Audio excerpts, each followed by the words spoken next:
한 주간 잘 지내셨습니까? 우리 앞뒤 좌우에 있는 분과 이렇게 인사합시다. 저 옆에 앉아주셔서 감사합니다. 제 앞에 앉아주셔서 감사합니다. 앉아주셔서 감사합니다. 그리고 또 한 번 더 인사할까요? 사랑합니다. 축복합니다. 사랑합니다. 축복합니다. 혹시 우리 가운데 이 재판을 해보신 분이 있으신지 모르겠습니다.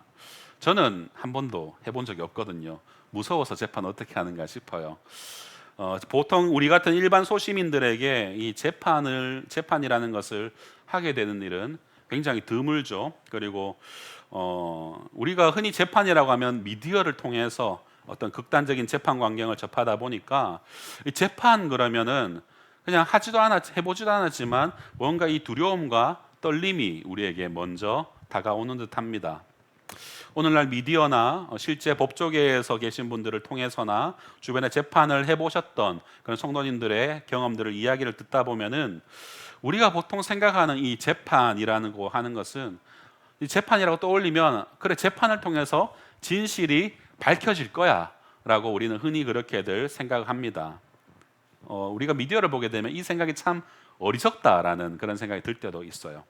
성도 여러분, 대부분의 선량한 시민은 누구나 재판을 하면 진실이 밝혀져서 피해를 당한 자의 그런 억울함이 풀어지고 죄를 지은 자가 죄값을 치르는 그런 그림을 우리 누구나 다 그릴 것입니다. 하지만 실상의 재판은 이 100%의 진실이 밝혀지고 정확하게 시시비비가 가려지는 것이 아니다라는 것을 보게 되죠. 왜냐하면 이 재판이라는 것은 증거의 법칙이라는 것 때문에 그렇게 되지 않다는 것입니다. 재판이 모든 진실을 밝혀낼 수 없기 때문에 주어진 증거 자료를 통해서 우리는 시시비비를 가려낸다라는 것을 대원칙으로 하고 있죠. 그런데 그 증거라는 것이 힘있고 가진 것이 많은 사람일수록 그것을 쉽게 취득을 하고 조작할 수 있는 것이기 때문에 분명 그 한계가 있는 것은 확실한 것 같습니다. 그런데 명백한 증거, 이 정말 빼도 박도 못하는 확실한 증거, 흔히 말하는 이 결정적 단서, 결정적 증거는 이 재판을 승리로 이끌어주는 결정적 역할을 하죠.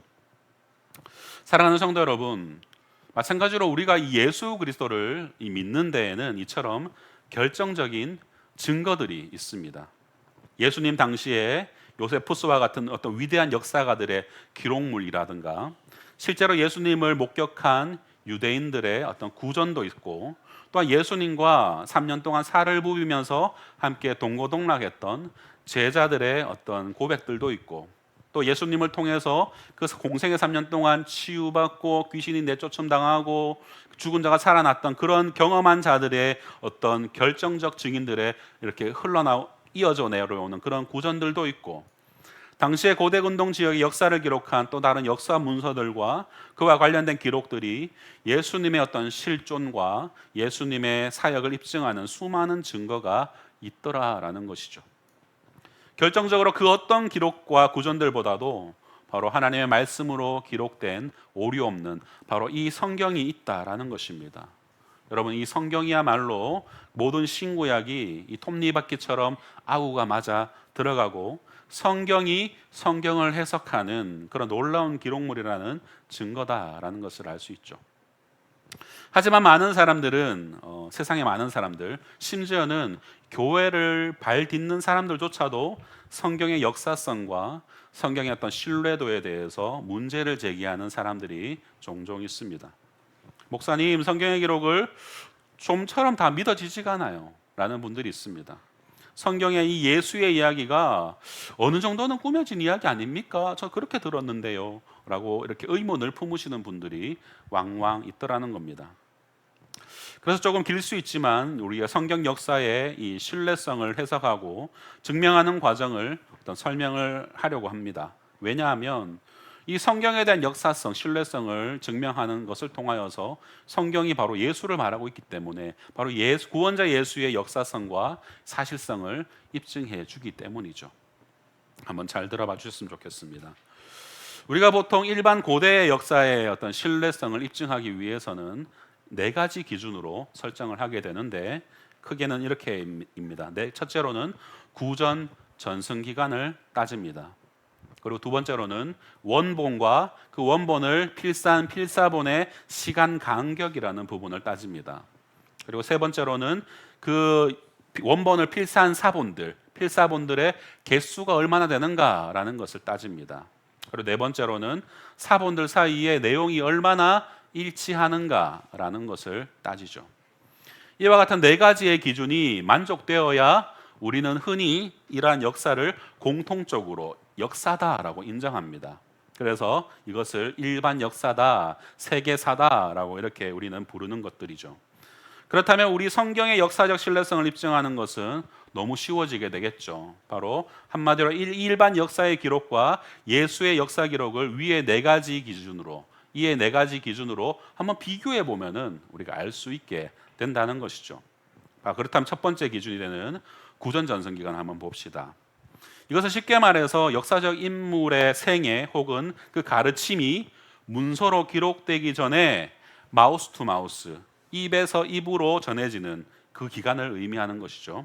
그래서 구전 전승 기간이 짧을수록 내용이 변하지 않고 내용이 왜곡되지 않은 역사적 사실에 가깝다라고 학자들은 인정합니다. 가령 여러분 우리나라 고대 역사 그러면은 흔히 고조선의 창시자라 불리는 단군의 이야기까지 올라가죠. 단군 이야기를 이야기하다 보면 우리는 그것을 우리의 역사로 인정합니다. 고조선의 건국연대가 BC 2333년으로 봅니다. 구전으로 내려오다가 이것이 기록물로 최초로 쓰여진 것이 언제일까요?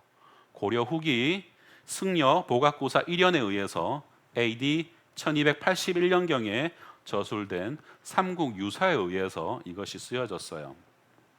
우리는 이 삼국유사를 한국 고대사의 역사, 지리, 문화, 종교, 언어, 민속, 사상, 미술, 고고학 등의 총체적인 문화유산의 원천적 보고로 우리나라 역사에서는 이 삼국유사를 그렇게 평가를 합니다.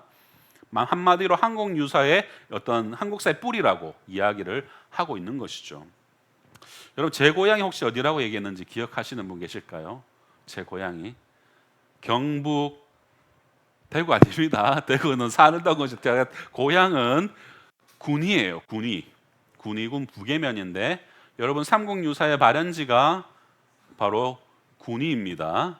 그래서 군위 이게 국도나 이렇게 고속도로를 타고 가다가 그쪽으로 지나가다 보면은 군위를 딱 이제 초입에 딱 들어서면은 크다란 지역마다 입간판들이 붙어 있지 않습니까? 뭐 사과의 고장 문경, 뭐 감의 고장 뭐 상주 뭐 이런 식으로 막 있단 말이에요.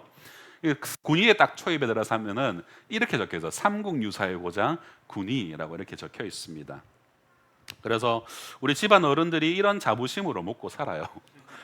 집 그 가까이 우리 집 송천 가까이에 이 삼국유사 테마파크가 생기고 있을 정도로 굉장히 우리는 그 군인 사람들은 이런 거에 되게 집착을 합니다. 다시 본론으로 들어와서 여러분 이 고조선의 구전과 기록물이 쓰여진 간격이 어떻게 된다고 했습니까? 단군의 이야기는 BC 2333년으로 보고 그것이 처음으로 쓰여진 것이 고려 후기의 1연에 의해서 쓰여졌다고 해요. 1281년이면 약 3600년의 간격이 있습니다. 구전 대 구전으로 이어진 간격이 3600년임에도 불구하고 여러분 우리는 이 삼국유사의 역사를 우리의 역사로 인정합니다. 불교는 어떻습니까? BC 6세기 고타마 시타르타 우리말로 석가모니라 하여서 그가 보리수 나무 아래에서 열반에 들어가면서 시작된 이 불교의 시초라고 우리는 알고 있죠. 이 또한 최초의 기록물은 주후 1세기 AD 1세기에 기록되어서 그 구전 전승 기간이 약 600년으로 그렇게 학자들은 추정합니다. 이슬람의 창시도 그 구전 기간이 135년 정도입니다. 그나마 짧죠. 또 예수님 당시의 2대 황제 로마였던 티베리우스 황제의 구전 전승 기간도 약 80년입니다. 자, 그렇다면 당시 로마 황제 티베리우스와는 비교될 수도 없는 무명의 청년 예수. 신약 성경에 나오는 이 예수의 가르침과 생애는 예수님의 사후 15년에서 60년 사이에 거의 다 기록이 다 되었습니다. 구전 전승이 그 어떤 역사의 기록보다도 가장 짧다라는 것을 알 수 있죠. 이 말이 무엇이냐면 바로 이 첫 번째 기준에 근거해서 볼 때에 다른 어떤 역사들의 기록들보다도 가장 신뢰도가 높다라는 것을 보여주고 있습니다. 역사의 신뢰성을 입증하는 두 번째 기준이 뭐라고 하였죠? 원본과 필사본 사이의 시간 간격이라고 하였습니다. 구전 전설을 거쳐서 역사가들에게 기록된 이 고대 원본들을 일일이 베껴 적어서 후대에 이제 전해지기 시작했습니다. 마우스 투 마우스에서 이제는 적기 시작했다는 거예요. 이때 원본과 필사본들 사이에 시간 간격이 짧을수록 어떨까요? 이 내용이 원본에 가까운 것이라고 할 수 있겠죠. 그럼 대표적인 고대 문서의 원본들과 필사본의 간격들이 보통 500년에서 1000년 사이의 간격을 가지고 있는데, 여러분 신약 성경의 필사본은 대부분 30년에서 50년 사이이고, 사복음서 일부와 사도행전은 200년 가까이 되는 것도 발견되었습니다. 이 간격이 있다 하여도 여러분 다른 사본들과는 비교할 수 없는 짧은 간격을 가지고 있기에 여러분 이 성경의 신뢰도는 가장 높다라고 할 수가 있죠. 또한 역사의 신뢰성을 입증하는 세 번째 기준은 사본의 수량이라고 얘기했습니다. 고대 기록물들 가운데 성경만큼 많은 개수의 사본이 존재하는 그런 기록물이 없습니다. 사본의 수가 많을수록 내용의 신뢰도는 높다고 할 수 있는 것이죠. 고대 시제의 갈리아 전쟁, 플라톤의 사부극, 타키티스의 연대기, 시제의 생애와 같은 아주 유명한 그런 고대 역사물들이 대부분의 기록물들이 20여 개 이하의 사본을 가지고 있습니다. 일반 역사 고대 사본 중에 가장 많다고 하는 고대 그리스의 전쟁사를 다루고 있는 호메로스의 일리아드, BC 3세기에 기록된 기록물이죠. 이것은 643개의 사본을 가지고 있습니다. 우리가 흔히 알고 있는 트로이 목마 이야기, 아킬레스 이야기 이런 것들이 바로 이 역사물에 기록되어져 있죠. 그렇다면 신약 성경은 어떨까요? 약 2만 4천여 개의 사본이 발견되었습니다. 비교 불가의 사본 개수라는 것을 우리에게 입증하죠. 역사의 신뢰성을 입증한 네 번째 기준은 이 사본들이 발견되긴 했는데 일치하지 않으면 아무 의미가 없잖아요. 막 그냥 아무 때나 쓰는 사람이 지 마음대로 쓰면은 의미가 없는 거니까. 일치성들이 중요하다고 했습니다. 네 번째, 신약 성경 개수도 엄청나지만 이 사본들끼리 내용에 비교했을 때에 그 내용이 놀랄 만큼 일치가 된다라는 것을 보여줍니다. 2만 4천여 개의 사본을 가진 신약 성경 일치율은 99.5%, 앞서 말한 643개 사본을 가지고 있는 호메로스의 일리아드, 이것은 95%, 그리고 중국의 노자의 도덕경이 75% 정도라고 합니다. 이처럼 역사의 신뢰성의 네 가지 기준으로 바라보게 되면 앞서 우리가 비교해 보았던 이 신약 성경의 역사적 신뢰성은 그 어떤 고대 역사의 기록물들보다도 압도적이죠. 가장 신뢰도가 높은 기록물이다라는 것을 우리에게 증명해 보이고 있습니다. 여러분, 그렇다면 이 사실들이 우리에게 무엇을 말하고 있습니까? 바로 예수는 이 세상을 살아간 실존의 인물이고 역사적 인물인가 동시에 가장 높은 신뢰성과 사실성을 가지고 있는 분이다라는 것이 명명백백한 사실인 것입니다. 만일 누군가가 예수의 역사성을 부인한다면 그는 자신이 이미 믿고 있는 다른 고대 역사의 역사성도 함께 의심해야 될 것입니다. 사랑하는 성도 여러분, 이해가 좀 되십니까? 우리가 믿는 예수가 고대의 그 어떤 역사의 인물들보다 실제로 존재하였고 놀라운 일들을 이루신 분이라는 것을 확증해주고 있다라는 것입니다.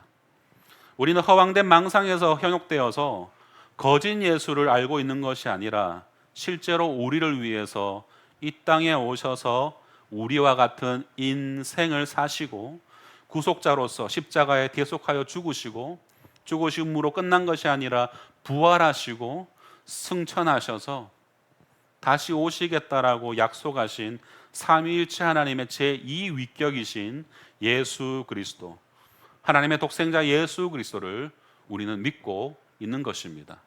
여러분, 그것이 허황된 것이 아닙니다. 사실입니다. 이와 같은 확실한 역사적 사실성과 신뢰성에도 불구하고 여러분, 그 증거를 외면하고 부인하는 사람들이 있죠. 바로 예수를 부인하는 바로 이 세상입니다. 세상은 명백한 하나님의 증거가 나타날 때도 종종 그 증거를 외면하려 듭니다.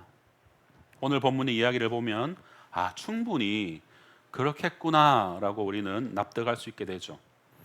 앞선 사도행전 3장 11절에서 26절을 보게 되면은 베드로의 설교가 나오죠. 이 설교 내용의 핵심이 무엇이었냐면 예수 그리스도의 죽으심과 그의 부활, 그리고 나 베드로와 요한은 그의 증인이고 우리가 전하는 복음의 메시지를 들으시고 지금 여러분이 살고 있는 이 불순종의 악함을 버리고 이제 예수님을 따르십시오 라는 그러한 외침의 소리였습니다. 그러한 가르침을 싫어한 유대 지도자들이 베드로와 요한을 구금하는 장면이 오늘 본문 3절까지의 내용이죠. 명백한 죽음과 명백한 부활과 그것을 목격한 500명 이상의 증인과 무덤에서 사라진 시체의 증거가 있음에도 불구하고 이 종교 지도자들은 예수 그리스도의 부활의 진실됨을 인정하지 않았고 그것을 거짓으로 왜곡하고 거짓으로 재판하고 그것을 전하는 베드로와 요한을 잡아들인 것입니다. 왜냐하면 예수 그리스도가 부활하였다라는 것은 바로 이전까지 예수님이 죽기까지의 그 예수를 부인하고 살았던 그들의 자신의 잘못했음을 인정하는 것이기 때문이에요. 지위고와 남녀노소를 따지지 않고 누구든지 자신들의 죄가 드러나거나 자신들의 위치가 위협받는 일에는 누구 할 것 없이 민감하게 반응합니다. 특히 이 예수가 살아났다는 것을 듣는다는 것은 이들에게는 아주 커다란 위협을 초래했을 것입니다. 더욱이 수많은 백성들이 이 예수를 따른다라는 것은 그들의 기준에서는 있을 수 없는 일이었습니다. 성도 여러분, 오늘 본문에 등장하는 이 종교 지도자들의 이 판단 기준은 하나님의 말씀이 아니라 자신들의 권력과 자신들이 가지고 있는 기존 가치 체계에 의존한다라는 것을 우리에게 확인시켜 줍니다. 유대 지도자들은 그들이 믿는 하나님의 섭리, 즉 구원 역사의 구원 언약의 이 중심인 바로 예수의 부활을 부정하지만 오히려 한낱 어부였던 베드로와 요한은 그것을 증거하는 모습을 우리에게 보여주고 있다는 거예요. 이 예수의 부활, 구원 역사의 바로 메시아이신 예수를 전하는 일을 종교 지도자들이 했음에도 불구하고 그들은 그것을 하지 않고 오히려 베드로와 요한이 하고 있다는 겁니다. 구약 성경을 관통하고 모세오경을 외우다시피 하는 이 종교 지도자들이 왜 이 어부 출신의 제자들과 차이를 보이는 것일까요? 왜 그들은 진리에 눈을 감고 자신들의 욕심에 눈이 사로잡혀 있게 된 것입니까? 이러한 차이는 결국 예수 그리스도를 인격적으로 만났느냐 그렇지 못하느냐의 차이라는 것입니다.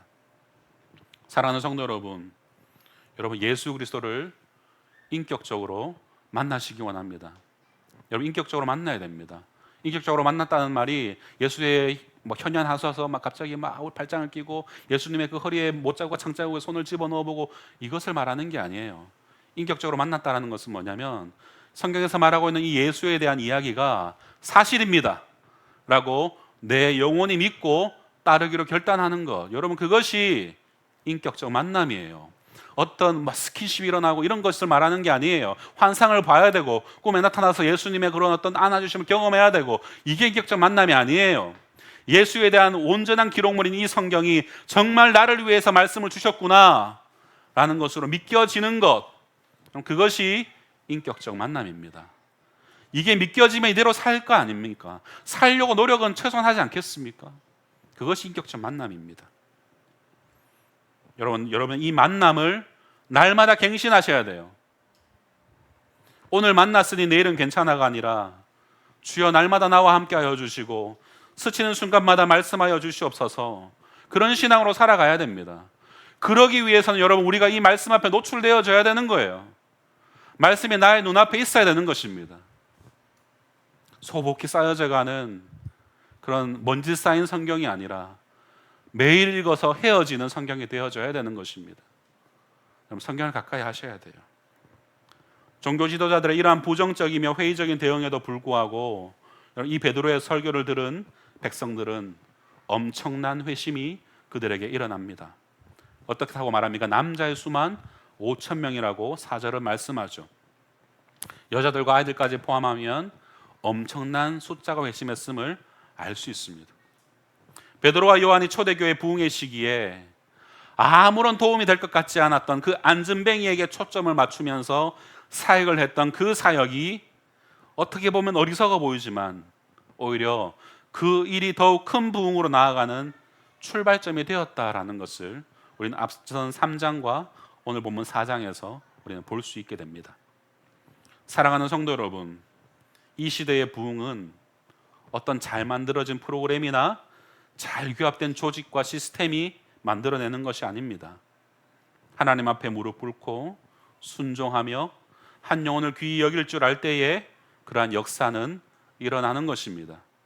내 옆에 도움을 필요로 하는 이들을 놓치게 될 때에 여러분, 복음의 능력은 죄송하지만 나타나지 않습니다.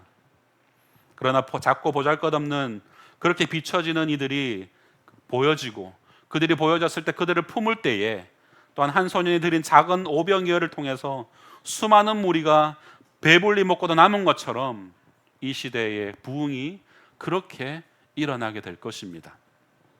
부디 여러분이 할 수 있는 작은 섬김, 작은 도움부터 좀 실천하는 삶을 사셨으면 좋겠습니다. 작은 순종부터 행하시는 성도님들 되시기를 주님의 이름으로 축원드립니다. 본문 5절부터는 주요 인사들이 모여서 이 베드로와 요한을 신문하는 장면을 보여줍니다. 당대 종교 지도자들이 종교 중심지에 다 모여서 별로 자랑할 것도 없는 이 어부 출신의 두 사람을 신문하는 모습이 보여져요. 세상은 포장된 자기 권력과 힘을 가지고 주님의 사람을 해하고 막으려고 하죠. 이런 모습은 비단 초대교회에서만 있는 것이 아니라 역사적으로 오늘날까지 대대로 계속해서 이어져 오고 있습니다. 지금도 우리 그리스도인들은 세상의 기준 앞에 우리는 신문을 당하면서 살고 있습니다. 너는 뭐가 그리 특별나서 그렇게 별나게 사느냐라는 신문을 우리는 받고 있죠. 이는 질서와 법규, 신앙의 양심의 차원에서 구별되어 살려고 발버둥치는 모든 그리스도인들이 듣게 되는 말입니다. 그럴 때 우리는 어떻게 대답하고 어떻게 살아가야 하는가? 그것을 베드로는 잘 보여줍니다. 8절에서 12절 말씀을 주의하여 보시기 바랍니다. 제가 읽어드리겠습니다.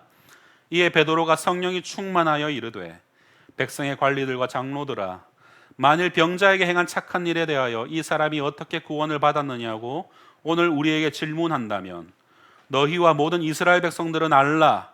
너희가 십자가에 못 박고 하나님이 죽은 자 가운데서 살리신 나사렛 예수 그리스도의 이름으로 이 사람이 건강하게 되어 너희 앞에 섰느니라. 이 예수는 너희 건축자들이 버린 돌로서 진 모퉁이의 머릿돌이 되었느니라. 다른 이로서는 구원을 받을 수 없나니 천하 사람 중에 구원을 받을 만한 다른 이름을 우리에게 주신 일이 없음이라 하였더라. 아멘. 베드로가 이렇게 외쳤던 것입니다. 베드로는 지금 자기 앞에 앉아 있는 이 시대 최고의 종교 지도자들에게 바로 복음의 진수를 외치고 있습니다. 얼마 전까지 예수를 부인하고 배반했던 베드로가 이제는 그 예수님을 참 어부답지 않은, 배운 자 같이 배우지 않았다라고 성경 오늘 본문에도 말하잖아요. 어떻게 저 어부 출신인 저 무식쟁이들이 어떻게 저런 말을 할 수 있냐라고 들을 만큼의 그런 놀라운 주도 면밀함을 보여주고 있는 것을 보죠. 어떻게 그럴 수 있었을까요, 여러분? 힌트는 8절입니다. 바로 성령이 충만했기 때문입니다. 베드로가 성령이 충만하여. 베드로는 그들에게 백성의 관원과 장로들아라고 말하고 있습니다. 이것은 그들의 위치적 책임성을 먼저 이야기하고 있는 거예요. 지도자들이기에 그들의 판단 기준이 무엇이 되어야 할지를 강권하면서 말해주고 있는 것입니다. 이어서 베드로는 병자에게 행한 일을 이야기하고 있습니다. 종교 지도자들은 매일 정기적으로 기도의 시간을 가졌지만 정작 그들은 아무것도 바꾼 것이 없었죠. 그 병자는 그들도 자주 보았던 이였을 것이 분명합니다. 왜냐하면 이 병자는 3장 2절에서 보듯이 날마다 성전 미문에 앉아서 구걸했던 사람이었어요. 늘 성전을 통해서 지나갈 때마다 이 앉은 병이 있던 사람이라는 겁니다. 그런 그를 종교 지도자들이 몰랐을 리가 없죠. 그런데 이 종교 지도자들은 그에게 그 어떤 일도 행하지 않았습니다. 왜냐하면 율법에 매여 있었고 율법에서는 그러한 앉은뱅이를 부정하다라고 여겼기 때문입니다. 그에 반해 이름도 없고 배우지 못한 베드로가 놀라운 일을 행한 것입니다. 베드로는 이제 이 일이 구원자이신 예수 그리스도를 통해 이루어진 것임을 명명백백하게 선언하고 있습니다. 또 예수님을 그들이 십자가에 못 박았고 또 이 예수를 종교 지도자들이 믿고 경배한다고 말하는 구약의 여호와 하나님께서 이 예수를 부활시켰다라고 담대하게 선언하고 있는 것입니다. 이는 너희들이 행한 일이 너희들이 믿는다고 하는 말하는 그 여호와 하나님을 대적하는 일이 되었다라고 밝히는 것이고, 또한 그들이 못 박은 예수가 너희들이 그토록 대망하는, 우리 유대 민족들이 그토록 대망했던 구약에서 약속된 메시아, 그 구원자다라는 사실을 밝히고 있는 것입니다. 또 이 복음의 외침이 사실이다라는 것을 입증하는 증거가 그들 앞에 이 안진뱅이가 일어선 자로 있는 것을 보아라 라고 하는 것에 드러나고 있는 것이죠. 베드로의 외침을 들은 그들은 당황할 수밖에 없었을 것입니다. 만약 그들의 마음이 완악하지 않고 부드러웠다면 지금의 베드로의 말에 그들은 순응하고 따르겠지만, 그들의 굳어버린 마음은 이러한 것을 수용할 수가 없었습니다. 사랑하는 성도 여러분, 우리 성부 하나님은 세상이 버린 성자 예수를 오히려 머릿돌이 되게 하셨습니다. 바로 베드로가 그것을 증거하고 있죠. 종교 지도자들은 예수 그리스도를 증거하는 베드로를 신문하면서 그를 핍박하고 있지만, 하나님의 경륜은 인간의 생각과 인간의 판단을 넘어서서 예수 그리스도를 통해 구원의 길을 여셨습니다. 다른 이름을 두시지 않으셨습니다. 12절을 우리 함께 읽어보겠습니다. 12절입니다. 시작. 다른 이로서는 구원을 받을 수 없나니 저나 사람 중에 구원을 받을 만한 다른 이름을 우리에게 주신 일이 없음이라 하였더라. 아멘. 사랑하는 성도 여러분, 우리가 이렇게 담대하게 외쳐야 될 이유가 이 구절에 나오고 있습니다. 그것은 바로 예수 그리스도, 그 이름 외에는 우리가 구원을 얻을 만한 다른 방도가 없기 때문입니다. 아무리 포장하려고 해도, 아무리 타협하려고 해도 여러분, 방법과 길은 하나밖에 없습니다. 세상에 점점 대부분의 종교들이 종교다원주의로 되어가고 있습니다. 뭘 믿어도 뭐 다 구원받는다, 다 한 신이다 라고 얘기합니다. 아니에요. 오직 예수 그리스도만이 유일한 길입니다. 그렇게 우리의 기독교는 배타적일 수밖에 없습니다. 다른 것들 좀 같이 좀, 너희 뭐 그렇게 단단하게 구냐, 부처 믿어도 뭐 성모 마리아를 통해서도 우린 구원받을 수 있지 않냐 라고 말하는 그들의 소리에 우리는 귀를 열어서는 안 될 것입니다. 지금 본문에서 공의 앞에 모인 이들은 당대 최고의 종교 지도자들이었고, 그들 앞에 서 있는 이들은 사회적으로나 교육적으로나 별반 자랑할 것이 없는 이들이었지만, 이들 사이에 게임은 이미 다 끝나버렸습니다. 그들이 예수님을 죽인 것은 사실이고, 그들 앞에 병 나은 이가 명백하게 서 있는 것은 그 상황에 그들이 서 있는 것이었죠. 많은 학식이 있다고 한들 어떤 대답이나 변명도 할 수 없는 상황에 이 종교 지도자들은 처해버린 것입니다. 그들은 머리를 굴리고 묘안을 내려 하지만, 베드로와 요한은 그냥 있는 대로 담대하고 솔직하게, 그리고 무엇보다 아주 명백하게 진리를 선포하고 있습니다. 세상의 학식이나 권력도 여러분, 진리 앞에서는 아무것도 아닌 것입니다. 진리의 분명한 선포 앞에서 세상의 현란한 말솜씨와 지식은 힘을 잃을 수밖에 없습니다. 요즘 시대는 복음을 전하기 위해 너무 많은 머리를 굴리는 것 같습니다. 이 세상에 진정 기독교가 힘을 얻기 위해서는 복음의 바른 선포와 그 복음의 증거가 나타나야 하는 것입니다. 진정 복음을 통해 변화된 이들이 나타나야 하는 것입니다. 이 둘이 함께 할 때, 바른 복음의 선포와 그 증거가 너무나도 명백할 때, 세상은 우리에게 할 말을 잃게 되는 것입니다. 무슨 말입니까? 이전 예수를 알기 전에 제 모습은 세상에 누가 보더라도 그래, 한량같이, 그래, 예수 신적 존재를 믿지 않는 무신론자처럼 살았지만, 이 예수를 믿고 달라진 나의 삶의 모습이 회사의 동료들에게, 나의 이웃들에게, 친척들에게, 가족들에게 비춰지고 보여질 때에, 달라진 모습이 그를 통해 드러날 때에 퀘스천 마크를 붙이기 시작하죠. 제가 저런 놈이 아니었는데, 제가 저런 애가 아니었는데 어떻게 저렇게 바뀌었지? 늘 분노하는 마음이 가득 차 있었던 놈인데 어떻게 저렇게 늘 누군가를 품어주지, 긍휼의 마음을 품고 있지 라는 달라진 그의 모습이 바로 증거가 된다는 것이죠.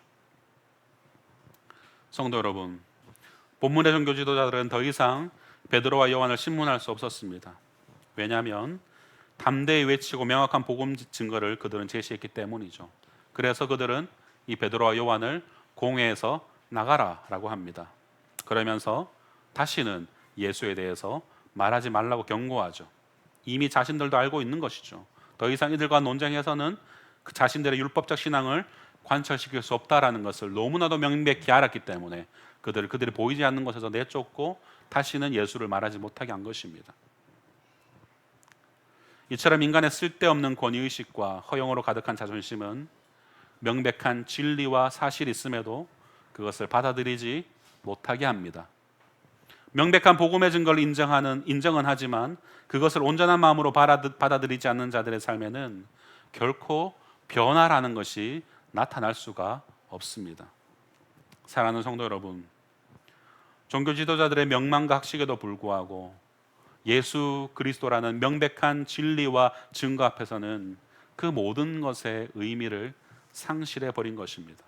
그러기에 그들은 그저 이제 힘의 논리로, 그들이 가진 어떤 교양과 학식에도 불구하고 그들은 더 이상 이성의 논리로 그들과 논쟁하는 것이 아니라 힘의 논리로 베드로와 요한을 겁박하는 것이죠. 마찬가지로 이 세상은 자기들을 합리화하기 위해서 진리보다는 힘의 논리를 택하곤 합니다. 예수 그리스도라는 하나님의 독생자의 명백한 증거와 그를 통해 나타난 이 복음의 능력 앞에서 그들은 논리를 합리화시키기 위해서 힘을 사용합니다. 겉으로는 논리나 이성 같지만 논리나 사실로 이길 수 없을 때 포장된 이성 속에서의 폭력을 우리 성도들에게 구사하죠. 하지만 성도 여러분, 그러한 힘과 폭력이 예수가 그리스도라는 진리를 덮을 수 있을까요? 없습니다. 그렇다면 문제는 이제 우리 자신이 그 진리이신 예수 그리스도 앞에 바로 서 있느냐 하는 것이죠. 세상이 아무리 성도의 삶을 옥죄고 성도를 겁박하더라도 우리 스스로가 여러분 진리이신 예수 그리스도 앞에 바로 서 있다면 그 어떤 겁박과 협박도 어려움이 되지 않을 것입니다. 저는 20살에 예수 그리스도를 인격적으로 만난 이후로 이것을 단 한 번도 굽힌 적이 없습니다. 세상의 말을 듣는 것이 옳은가, 하나님의 말씀을 듣는 것이 옳은가 판단하라며 오히려 호통친 이 베드로와 요한의 모습이 이 시대를 살아가는 우리들의 모습 가운데 새겨지기를 소망합니다. 왕관의 보석 같은 사랑하는 성도 여러분, 말씀을 맺겠습니다. 오늘 본문을 통해서 우리가 반드시 기억해야 할 것은 예수 그리스도는 구원자시다라는 절대 진리입니다. 우리가 믿는 예수 그리스도가 단순히 기독교의 창시자 정도로 생각해서는 안 된다는 것입니다. 그 자비로운 교주가 그를 따르는 자들에게 램프의 진이처럼 먹는 것과 마시는 것과 입는 것을 제공해 주는 정도로 우리는 이 예수를 믿어서는 안 된다는 것입니다. 베드로와 요한이 목숨을 걸고 믿고 담대히 전하며 은과 금은 없지만 나사렛 예수 그리스도 이름으로 일어나 걸으라고 외쳤던 그런 증거를 제시했던 이 예수 그리스도는 우리의 부활의 첫 열매요, 우리의 생명이요, 우리의 길이요, 우리의 유일한 진리이신 분이다라는 것입니다. 단순히 기독교를 창시한 4대 성인 중에 한 사람이 아니라는 것을 여러분 잊지 마십시오.